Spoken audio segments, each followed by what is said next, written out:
Welcome, English 101 students. Professor Opyr was kind enough to invite me to give you this brief video overview of the library resources, with the hopes that it'll save you some time and frustration as you move forward with your college studies. The library is going to be integral to a lot of assignments, and one thing to keep in mind is when you're using an open internet search like Google or Yahoo, what you're finding on the internet is very different than what you find on the library website. So with the library website, you see there's a search bar right in the middle of the home page here.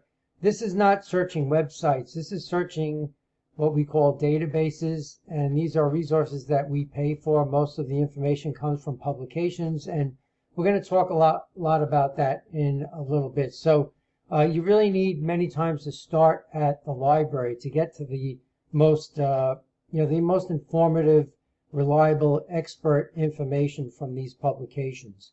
And most of us have had the experience of doing a Google search, and you find something that you're interested in reading or watching, and at a certain point you get a message saying to register or to pay for it. So the resources that have the best information cost a lot, so they're not given for free on the internet. So the library buys subscriptions to all of these publications in the form of databases. So they're all held in what we call college or subscription databases. And you see that there's a database tab here on the home page on this menu bar. That is one of the most important links you will be using in your college career. So first of all, how do we get to the library homepage? If some of you are taking a summer course and you are attending at another institution, your college website will be just as important and look very similar to our library homepage. You're going to look for your database tab, your research guides, which are really just mini pages that we make up to guide you for certain assignments or subject areas. If you're in physical therapy, the research guides will have all the important ebooks and databases for physical therapy, for instance. So sometimes you'll be told to go to the research guide for your class of your instructor, and this is what they mean. They call them LibGuides, and there's a whole list here by subject here. See, they're all in alphabetical by subject. So that's what that's all about. Databases are also listed in alphabetical order, and there are many different types of databases, and I'll get back to that in a second. So how do I get to this library homepage? Well, from the college homepage, ncc.edu, there is no banner for the library up here, so you have to click on this Quick Links link here and go to the library Quick Link. Okay, so once again, ncc.edu, click on the Quick Links submenu, and library will take you to the library homepage. The other way to do this is from your portal. So I logged into my portal just to show you where to go. Over here you have your email link and your NCC Online to get into your Blackboard classes, but if you scroll down a little bit, you start to see folders. One of those folders is the library. You click there and there's a few different options. The library homepage is the first one. If you want to go right to the databases, if you're doing an assignment or you know what you're looking for, and we're going to talk about that in a minute, you can just click on the database link. So library homepage will also bring you to this page here.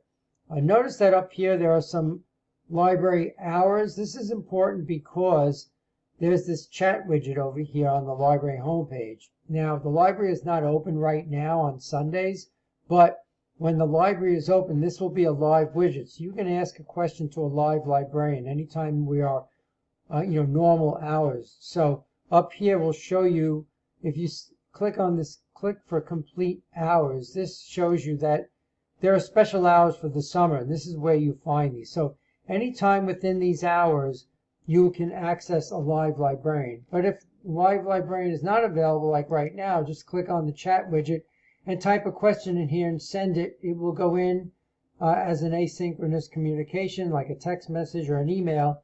And as soon as the library opens, one of the librarians will go in and look for any questions that students have asked, and they will get back to you by email or by text. However you contacted us, that's usually how we get back to you. So it's very important in this remote environment to take advantage of asking questions anytime you need something. We're getting a lot of questions right now from students asking about textbooks for the summer or the fall So I just wanted to show you that the Nassau Community College has a bookstore, okay? And the website is up here. So in this video, you can always review this video to find out some of this information. And it's at bookstore.com, bkstr.com/Nassau store/home. You could find it by Google, but it says find my course materials. So there's a way to search by subject, term, course code to find out what materials you need for your class. Sometimes the library will have an ebook available for your class. So your textbook might be available by ebook, but most of the time you won't be able to rent that out by through the library to check it out for the whole semester. So at some point, the bookstore search will tell you if the ebook is available for your book and you want to purchase or rent that. You can purchase a print book and the bookstore will mail it to you. You can also rent print books. So the college bookstore search will tell you everything that's available and all of your options. You can call them if you don't see any materials available. Sometimes instructors haven't logged them in yet. There's also something in the works where you might be able to prepay it as an option for all of your ebooks and print books as part of your college fee rather than buying books individually for each course.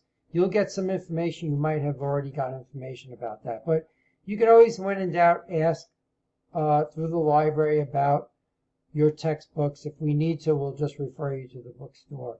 Okay, so the important link there is that the hours and the chat widget. Number 1, research guides. If you're told to go to research guides, this search page right here on the home page, this is used mainly for, it can look through everything that the library has. So librarians use this when we're searching for a hard to find topic or article or resource. But also there's a drop down here, so you can click on textbooks, and once again, when the library is open, this becomes much more useful. Now we don't have access to, we have a lot of print books that are in the reserve library. So those are print books that are also your textbook for your class. So if you don't have it with you, you haven't bought it yet, a lot of students rely on them in the beginning of the semester. So we're trying to work out a lot of different things to address that situation. But you can search for your textbook by title by using the textbook drop down. Just see if you get lucky and see if your textbook is available as an ebook. At least you can maybe check that out for a short amount of time, or look through look through some of the chapters that you need maybe in the beginning of the class. So once again, library homepage, main link here is the databases. Okay, so the what's in a database? So I'm going to open up this link. So this is a graphic showing you that it says databases here, and you see an image of a newspaper, the New York Times, a magazine, Psychology Today, and an academic journal, the New England Journal of Medicine. So these are 3 of the most common types of resources that are in the college databases, and they're the most useful types of sources for finding information to do a research paper. The kinds of sources that your instructor is going to want to see that you've looked at to find out more information, whether it's about current events from a newspaper. Every day the newspaper writes about what's happening locally, nationally, regionally, international stories. Right now we have a big story going on with protests in every city, and newspapers are writing about that every day. And as this goes forward for a week or two, you'll start to see these stories show up in popular magazines. Okay, so these you see on newsstands a lot. Time Magazine, Newsweek, Psychology Today is the one here. If you're into music, you'll see Downbeat, Rolling Stone. So a lot of these deal with current events. Some of them deal with entertainment. Some of them deal with special interests, like certain hobbies. So they're considered popular reading. But the next step up from that are these academic journals, which are written primarily for experts by experts. You'll see that a lot of the articles here are written by people with PhDs.